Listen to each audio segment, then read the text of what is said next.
The breaking is the fixing. This came to me in a meditation recently, on the heels of two things that happened in my life that were two experiences. One that happened with me, another that happened with a family member.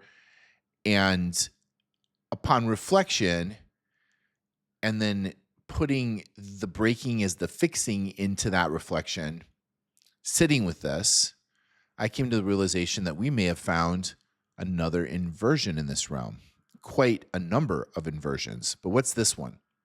We all know the phrase, if it ain't broke, don't fix it. Seems wise, seems practical, right? Don't bother with something that's not broken. Like, just leave that alone and work on other things. But the question is, how can you fix anything that's not broken? Does it need to be broken in order to be fixed? And what if we have this whole thing backwards?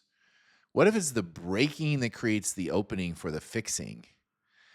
In a consciousness perspective, or from a consciousness perspective, the breaking is that ego attachment collapsing, and the fixing is the growth that follows from the healing of the egoic attachment. And like an onion, another layer removed. Let's talk about the two things that happen. So in my life, in business, I had a client relationship that fell apart. On the surface, this seemed like loss. Lost a client, I lost the revenue. I had forecast that I was going to have that kind of revenue. I had made decisions based on that. I had not marketed my wares, my business as broadly, because I had what I thought to be a full client roster. So I had spent time, I had made financial decisions based on it. I was frustrated. When that relationship broke, it exposed something that I couldn't see while it was working. And what it was a pattern that I was tolerating, right? That I was allowing my energy to be spent in a certain place, in a certain direction that wasn't aligned fully with where I needed to be. So the universe took that away. And it was devastating. And the ego was fired up, very disappointed. And it cleared the board and allowed me to gain some perspective on what I wanted my clients to look like, what I wanted my business to look like, how I wanted to operate in the world. And from that, I was able to heal a lot of things. And this was a very target-rich environment. Now, at the same time, there was a family member that had been working really hard for years for something that they were certain they wanted, right? They were certain this was for them, and they didn't get it. And the process of grieving that loss was very difficult, was very challenging. But what happened was that loss allowed another door to open. That door, frankly, is better on every margin than the door that closed. Objectively better. And it's the universe saying, you don't belong there, you belong over here, and a redirection. Now, what was really interesting to me was these two things were happening at the same time.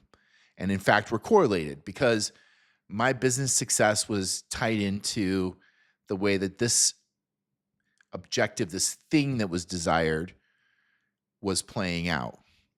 And so we were both dealing with an expectation that was taken away painfully, what felt painfully, and therefore led to suffering, but then opened up new doors.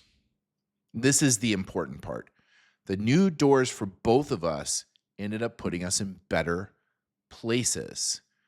Me with my business, my family member with this decision. And it was the same lesson activating in us at the same time. If you're a Star Wars fan, it was like we were a dyad in the Force, right? It's not coincidence. This is a pattern. This is the way the universe works. And the pattern is break it so you can fix it.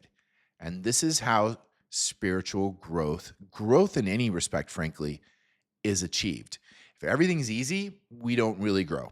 It's when we're pushed to our limits, when we're at our brink, when we are at wit's end, that we can clear layers of the ego, and we can transcend these additional cleared layers of ego, and we can achieve more healing and associated higher states of consciousness, and therefore align our vibration more correctly to what we desire to achieve or to manifest, relative to just letting the ego drive the manifestation. I've talked a lot about this on this channel. This is just another example of it. So if this is real, that the breaking is the fixing, and I happen to believe that it is, then our saying that if it ain't broke, don't fix it is in fact inverted, like so many things in this realm, which means we should be running to breakings in order to achieve the fixings. The egoic approach is to avoid the breaks and therefore not have to face the fix. And the fix is where the magic happens. The fix is the silver lining. The fix is the aha moment, the win. So we should be running at breaks, not from them. And when something cracks, we should be leaning in. That's where growth happens. If hearing this is triggering you, making you nervous, causing knots in your stomach, generating resistance, if the ego is freaking out right now, great. That's exactly what should be happening. Is the subtle signals inside your body right in this moment should be, there is truth in this. I need to lean into the brakes. The ego will hate this. And if you're feeling that right now, that's amazing. You just took a step towards freeing yourself